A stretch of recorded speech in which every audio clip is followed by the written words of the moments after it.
अस्सलाम वालेकुम viewers, justice and vision first digital law firm की तरफ से मैं हूं Saeed Zafar advocate. Family law पे हमारी जो मुकम्मल वीडियो थी उसको देखने के बाद काफ़ी दोस्तों ने, वकला हजरात ने, कुछ दोस्तों ने, कुछ क्लाइंट्स ने हमें फ़ोन किया और उन्होंने पूछा कि नानो नफ़का की जो मिकदार है, वो जो उसकी वैल्यू है, वो कितनी होनी चाहिए। तो मैंने सोचा कि मैंने वैसे जवाब तो दे दिया था, रिप्लाई कर दिया था मैंने व्हाट्सएप उनको वॉइस मैसेज, लेकिन मैंने एक छोटी सी मैंने कहा वीडियो भी बना दूं ताकि जो दूसरे दोस्त हैं उनको भी पता चल जाए कि नानो नफ़का की मिकदार कितनी होनी चाहिए, ताकि वो जो उसके बच्चे हैं या जो उसकी बीवी है वो उससे सेटिस्फाई हो जाए। नानो नफ़का जो होता है वो एक बीवी का और बच्चों का एक बुनियादी हक है, बेसिक राइट है। बेसिक राइट पे अब कितना है?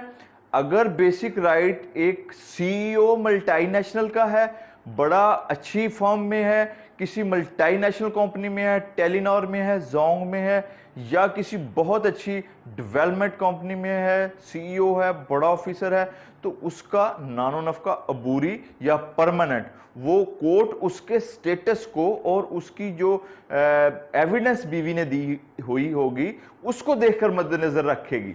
और अगर वो एक आम आदमी है, किसी मिल में मजदूर है, कोई बेसिक सैलरी पर्सन है या गवर्नमेंट में जॉब करता है, दर्जा चहारम का मुलाजिम है, तो फिर उसकी तनख्वाह के साथ वो जो ऑनरेबल कोर्ट है तनख्वाह के साथ उसको कोलैबोरेट करके, उसको देख के और उसकी एविडेंस पे देख के उसको रखेगी।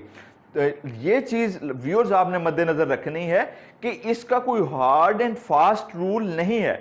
ये आपको या जो मुअज़्ज़ज़ अदालत है वो एविडेंस देखेगी, या जो हस्बैंड है उसका जो फाइनेंशियल और उसका जो कल्चरल स्टेटस है उसको मद्देनजर रख के देखेगी।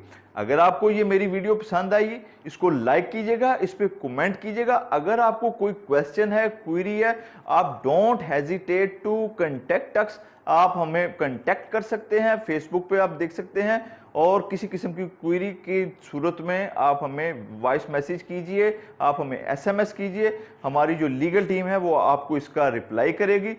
थैंक यू, बहुत शुक्रिया, अल्लाह हाफिज़।